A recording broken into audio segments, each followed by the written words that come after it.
لا إله إلا الله نحمده ونصلي على رسوله الكريم اما بعد فاعوذ باللہ من الشیطان الرجیم بسم اللہ الرحمن الرحیم۔ ایک تو دین کے اندر نئی نئی چیزوں کو ایجاد کیا جا رہا ہے اور اس پر جواز بھی شریعت سے ہی ڈھونڈ ڈھانڈ کے نکالا جا رہا ہے، اور ایڑی چوٹی کا زور لگایا جا رہا ہے کہ کسی طریق سے ان مروجہ بدعات کو شریعت کہہ دیا جائے، یا یہ کہہ دیا جائے کہ یہ کام جائز ہے یا یہ کام اچھا ہے۔ تو میں ایک دلیل پڑھ رہی تھی کہ جس طرح قرآن کے اعراب نہیں لگے ہوئے تھے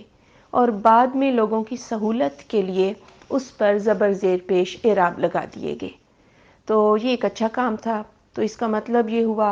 کہ بھئی کوئی بھی اچھا کام ایجاد کیا جا سکتا ہے، نعوذ باللہ من ذالک۔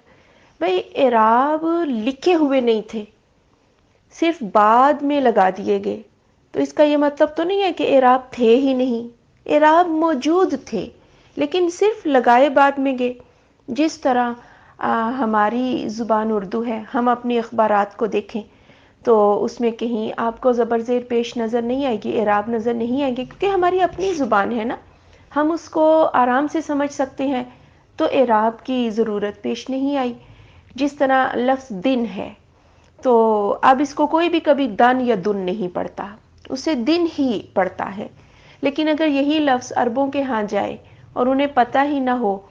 کہ یہ لفظ کیا ہے تو وہ اس کو دن بھی پڑھ سکتے ہیں، دن بھی پڑھ سکتے ہیں، دن بھی، تو وہاں اعراب کی ضرورت پیش آئے گی کہ نیچے زیر لگا دی جائے۔ اسی طرح قرآن پاک عربی میں نازل ہوا، ان کی اپنی زبان میں نازل ہوا، تو اعراب نہیں تھے چونکہ انہیں پڑھنا آتا تھا،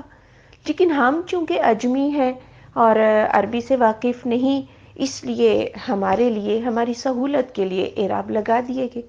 تو اس کا یہ مطلب تو نہیں ہے کہ اعراب تھے ہی نہیں، اعراب تھے، صرف لگائے نہیں گئے تھے۔ اور یہاں سے یہ نکال لینا کہ جی دین کے اندر کوئی بھی اچھا کام جو ہے اس کو نکالا جا سکتا ہے، اللہ تعالی ہمیں اس فتنہ سے بچائے۔ اور لوگوں نے جی تیسری عید کے نام سے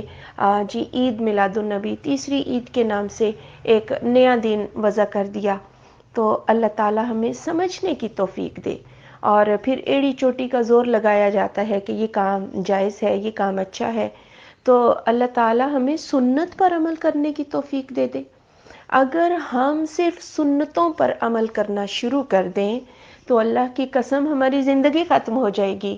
اور ہم مکمل دین پر عمل بھی نہ کر پائیں گے۔ تو اس لیے سنتوں کو اپنا لو اور اسے اپنے دین کا، اپنی زندگی کا حصہ بنا لو، تو بدعات از خود آپ کی زندگی سے نکل جائیں گی۔ تو اللہ رب العزت سے دعا ہے کہ اللہ تعالی ہمیں سنت پر عمل کرنے کی توفیق دے دے، وہ طرز زندگی جو رسول اللہ صلی اللہ علیہ وآلہ وسلم کا تھا، اللہ تعالی ہمیں وہ نصیب کر دے۔ ہم سارا سال درود بھیجیں رسول اللہ صلی اللہ علیہ وآلہ وسلم کی ذات اقدس پر، ہم ہر سوموار اور جمعرات کا روزہ رکھیں